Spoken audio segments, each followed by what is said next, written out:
অবশেষে সত্য আড়াল করতে পারল না মোদি সরকার। দীর্ঘ ১ বছরেরও বেশি সময় পর পাকিস্তানের বিরুদ্ধে চালানো তথাকথিত অপারেশন সিঁদুরে নিজেদের সেনাদের নিহতের কথা স্বীকার করতে বাধ্য হল ভারত।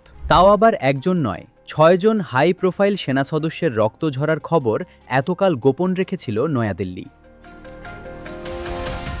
ঘটনার সূত্রপাত গত বছরের এপ্রিল মাসে জম্মু কাশ্মীরের পেহেলগামের বৈশরণ উপত্যকায় এক ভয়াবহ সন্ত্রাসী হামলায় ২৬ জন পর্যটক নিহত হয়।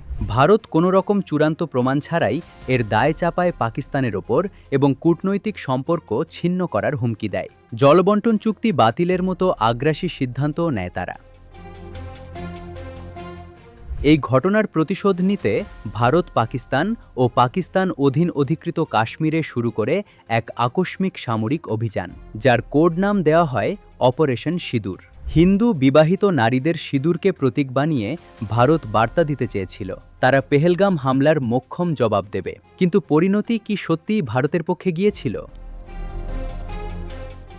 ভারত যেমনটা ভেবেছিল, বাস্তবতা ছিল তার চেয়েও কঠোর। ভারত আক্রমণ চালানো মাত্রই পাকিস্তান সেনাবাহিনী সীমানা জুড়ে তীব্র পাল্টা আঘাত হানে। ৪ দিন ধরে চলে রক্তক্ষয়ী আকাশযুদ্ধ, ড্রোন হামলা এবং সীমান্ত জুড়ে ব্যাপক গোলা বিনিময়।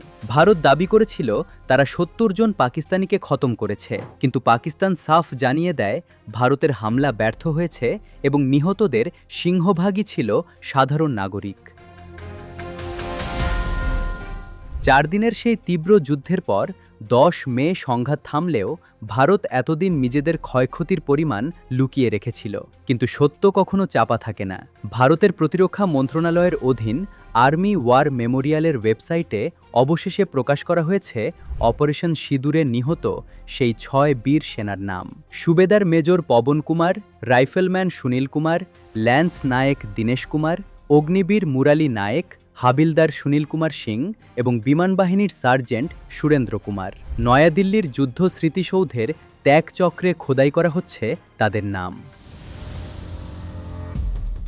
প্রশ্ন হল, যে অভিযানকে ভারত নিজেদের বিজয় বলে প্রচার করতে চেয়েছিল, সেখানে কেন ১ বছর ধরে নিজেদের সেনাদের নিহতের খবর গোপন রাখতে হলো? পাকিস্তান সেনাবাহিনীর তীব্র প্রতিরোধের মুখে এই ৬ শীর্ষ সেনার প্রাণ হারানো কি প্রকারান্তরে ভারতের সামরিক ব্যর্থতা এবং এক বড় পরাজয়েরই স্বীকারোক্তি নয়?